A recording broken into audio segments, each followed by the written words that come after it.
This video is not financial advice. I'm not a financial planner.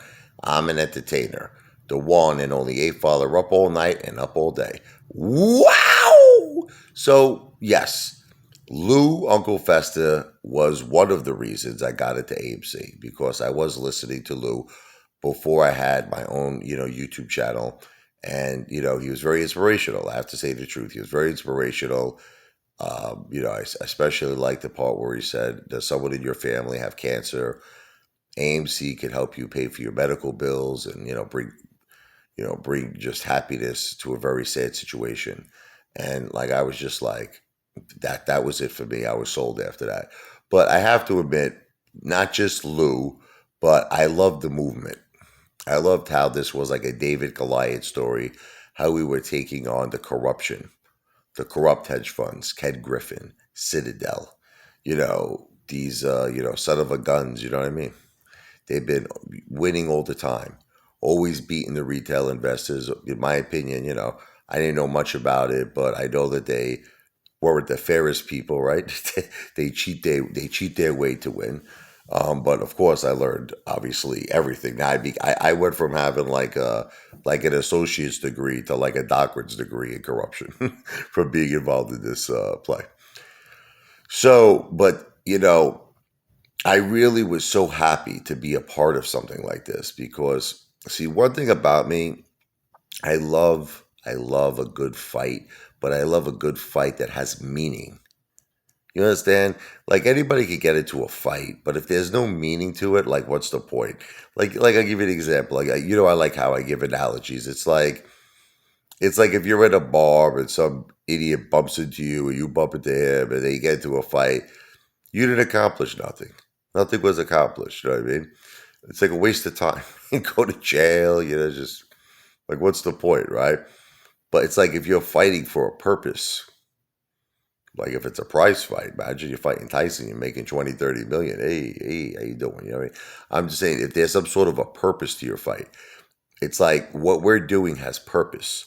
Okay. We're fighting a fight that is not only going to enrich us with money, but it has a possibility to do something amazing, to give it to these mother effing 1%. I hate the 1% because they don't care about us. They only care about themselves. It's like, right, you ever hear the expression, the richer get richer and the poorer get poorer? It's very true words. It's very true words because the rich people, it's like, there was a movie, you should watch it. It's called Life Stinks. I don't know if you ever saw it before with Mel Brooks. It's probably one of the funniest movies ever made in history. You have to watch this movie. Life Stinks. So there's this guy, Mel Brooks. He's like a multi-billionaire. He didn't really earn it. It's like, his father, he inherited money, but he invested it in real estate, became a big billionaire. Okay. Now the point was there was another billionaire and they both wanted to buy this slum land. Like it was like all of this land. It was in the worst part, I think, of was in Los Angeles. It was like bums, lived there, derelicts. It was terrible. It was just a completely disgusting area.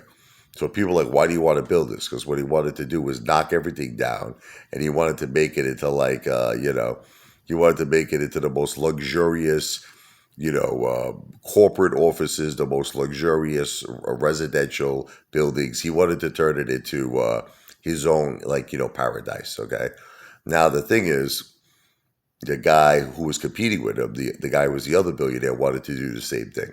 So obviously, what happened was both of them owned 50% of the land.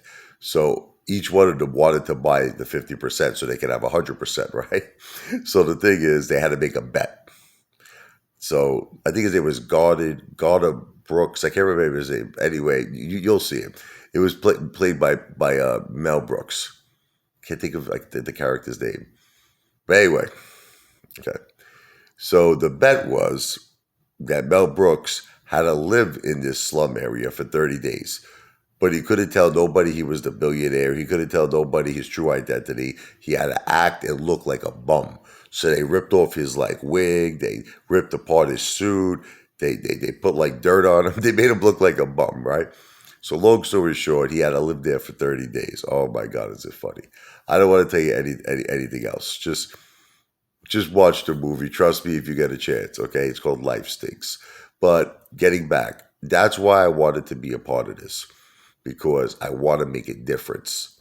I want to see a fair Wall Street. I'm sick and tired of the 1% taking advantage of us. I'm sick and tired of these hedge funds getting away with murder, where there's no rules being enforced. And this is a battle I'm willing to fight for my entire life. That's how meaningful it is to me. I'm willing to fight it for my whole life.